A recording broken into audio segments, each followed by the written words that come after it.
All right, we brought the audio to you yesterday. It was actually about a year old when the Inside the NBA crew, I guess upon finding out that TNT was going to be shut out of the NBA media package starting not this season but next season, they were joking around like, we're not going to ESPN.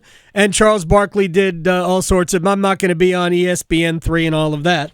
Well, they won't, but they will be on ESPN. First I saw it was Mike McCarthy in Front Office Sports.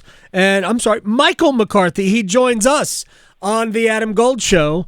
This is a monument. This is TNT and ESPN are competitors of sorts in basketball. They share the package. How is this going to work? And why did ESPN say, you know what, their show is so much better than ours that we're going to buy it for at least select games? Adam, my mind is still blown by this. ESPN has wanted Barkley for 20 years, and ESPN's NBA Countdown has operated as a pale shadow of the legendary Inside the NBA for just as long. Right. And somehow Jimmy Pitaro of ESPN worked out a deal where he will get to show Inside the NBA on ESPN, but it will remain a TNT property, and Barkley and Company will remain TNT employees. So, I mean, if you could describe any deal as a win-win, it's this.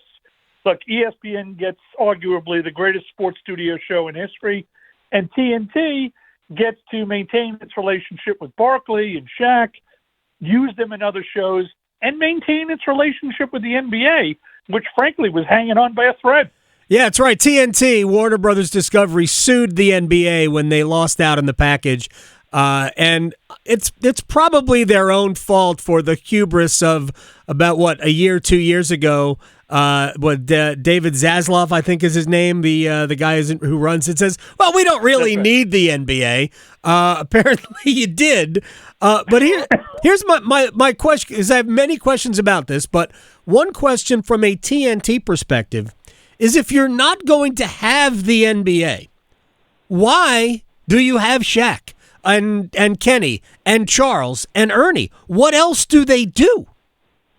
Well, they're working on a show tentatively titled Inside Sports that will enable the Core Four to look at sports beyond the NBA. So that's one thing. They've also got other ideas in development. Don't forget, you know what I mean? They still retain their rights to March Madness. Right. So, they also contribute to March Madness coverage. They do. I think there's a lot of things they could do. Barkley, for example, we know he loves golf. He loves hockey. I could see him picking up stuff, like that. But, the key thing here to me is the bottom line is fans. Fans love Inside the NBA. They do. I've never seen such an outcry when fans heard that a show was going away. Never. And I've been covering this for a long time. Yeah, absolutely. So the bottom line is Inside the NBA lives. Yeah, well, I'm glad it does, because it's either that, and I would put it ahead of ESPN's College Game Day for football, for college football. Those are the two best. But the thing about Inside the NBA is that it takes nothing, zero, seriously, and I would say that College Game Day takes almost everything seriously, except when Lee Corso puts on the mascot head. Michael McCarthy from Front Office Sports is joining us here on the Adam Gold Show. Now, this is not going to be a weekly thing for ESPN. It's not going to be like every Friday or whatever days ESPN has the NBA. I'm frankly not sure where to find the NBA, whether it's I knew it's on one of two spots, TNT or ESPN, on a almost daily basis, but I'm just not sure which. But when is ESPN likely to utilize this? It's really just special events, right? I think it's actually going to be far more than that. I mean, I'm getting the sense from ESPN that they're going to be opening week, NBA All-Star, big regular season games, the playoffs. Yeah, I mean, they're going to be on all the ABC telecasts, all the big national telecasts. So I really think you're going to be surprised at how often you're going to see Inside the NBA. And why not? I mean, this is ESPN. Right. They're famous for, beating a dead horse, right? If something works, Well, they're gonna give it to you over and over and over again. And why not? I mean, they've lusted after the show and these guys for 20 years. Now that they got their hands on them, they're going to try to use them as much as possible. so what does this mean for Stephen A. Smith on ESPN's NBA Countdown? Well, NBA Countdown is going to survive, and Malika Andrews is going to continue to be the host. But it's very much going to be the second-string show. I would look for it to only be on ESPN-only games, while the league and ESPN promote Inside the NBA as really the marquee show. So, NBA Countdown lives, but the idea that it's on some sort of equal footing with Inside Right. the NBA is ridiculous. They tried that once, and it didn't work. And I think it's very cool also that Ernie Johnson is still going to be the host. The show will still be based out of Atlanta. And if I could get Chuck on NHL telecast, I am all about it. I know how big a fan Charles Barkley is of the National Hockey League. I think that's absolutely awesome because he has even made his way onto ESPN broadcasts of the NHL. Real quick, you alluded ESPN has been essentially lusting after Charles Barkley for a number of years. Are you saying that they don't lust after Kenny Smith and Shaquille O'Neal? Well, I wouldn't say that. I think the chemistry between the core four is magical. So I think, they wanted all of them. But, if you had asked ESPN on any day of the week, look, if you could have one talent out there, just singular on their own, it would have been Charles Barkley. Right. Here's the other thing, too, that Pitaro did that was very smart. I got to give him credit and give ESPN credit, too. Guess who also wanted the show? Amazon Prime Video and NBC Sports. Yeah, that's right. I mean, they could have just gotten this show and they would have been, off and running with their NBA coverage in 2025. I mean, it would have been game, set, and match. So with this preemptive strike, you've taken, one of the most important chess pieces off the table before those two even start their coverage. All right, final thing about this, and then I'm going to ask you one more thing about the NFL. Michael McCarthy of Front Office Sports is joining us, sports media reporter. And by the way, the newsletter Tuned In is available. I'm told it's also free, which is everybody's favorite price point. Right. You can't do better than 100% off. No. Tuned In is taking off. It's our twice weekly sports media newsletter. As a matter of fact, the newest edition is out today. It's coming out any minute as we speak. Okay. We also turned Tuned In into a live event in New York where we had Stephen A. Smith. You did. Lazarus of NBC.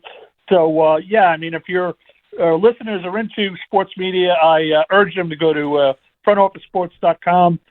Sign up for my free newsletter, and I'd appreciate it very much. And by the way, you can follow him on Twitter. We got to get you on Blue Sky also at McCarthy REV, McCarthy Rev, if you will. All right, so the National Football League is saying that it's okay if their players do something called the Trump dance. I guess Donald Trump, the president-elect, has often danced, if that's what we're calling it, on stage at times. And here's the thing: I'm not sure I would recognize it as the Trump dance, but I'm just curious why anybody would why would the NFL even address this? Oh no, it's okay if we all do if I don't even understand this. Why would it possibly be banned? Look, anytime the NFL gets involved in politics, it's very tricky. Don't forget that Trump bashed the NFL quite a bit during his first. Of course he did. So get in line. He's bashed a lot of things. Exactly. So what happened is 5 NFL players did the Donald dance on Sunday, and you had a U.S. soccer player do it, and John Jones do it. So there was this feeling, particularly in conservative media, that the NFL was going to step in and ban it. Because they're against Trump, and or the NFL was going to tell the TV networks not to show it. Right. So we checked it out, and the NFL is very clear. Look, we have no issue with this as long as it doesn't violate our other rules about celebrations. How persnickety they are about their rules and regulations. And they said, you know what I mean? The networks can show it however they like. We have no input on it. So, you know, I think it's a smart move by the NFL. I mean, why cross Trump when he's coming back into office? You know, he's already, you know, has the NFL on his crap list. You don't want to antagonize the guy again. Yeah, meanwhile, I would say 32 of 32 owners, and probably including the commissioner, all cast ballots in favor of him. So there you go. Billionaires are going to do what billionaires are going to do. Michael McCarthy. Well, I will make one quick point Sure. on that. You know, there's a funny story about the NFL. They said it's made up of 32 billionaires who vote socialist. Yeah, So, exactly. you know, No, sure. Who approve of socialism when it benefits them. Not when it benefits anybody else, but when it benefits them. Which, look, that's part of professional sports across the board. The salary cap people in all sports, it really runs contrary to what they believe in real life. But sports is not real life, Michael McCarthy. Front Office Sports. Get the newsletter. Tuned in. It is. I'm sure it's great. I'm gonna subscribe right now. Love it. Thank you.